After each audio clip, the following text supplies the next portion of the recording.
Alright, we're here back in on again.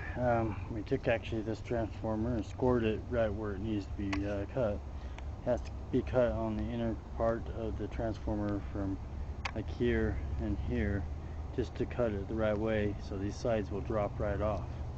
And then after it's cut down and off the side here, you know, the sides will drop off, and then we can unravel the copper off there.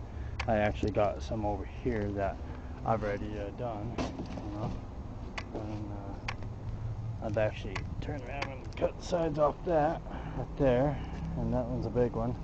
Cut the sides off that, and I actually unrolled it, and then after I'm done with unrolling it, then it looks like that after I get done with the copper. That's like 3 transformers right there.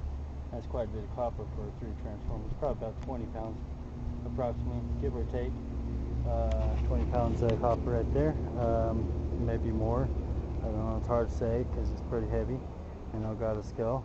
Well, I got these right here. I got those ones in here. I'm going to strap that one right there. Got these ones right here, these ones here, and then I got more in the vehicle to even tear down, plus more at my shop and all. And then after I get done doing that, I'll probably have about $300 or $400 worth of copper. I've done this several times before, so I know how much it's worth. And so if you have any questions, just leave any replies on my thing.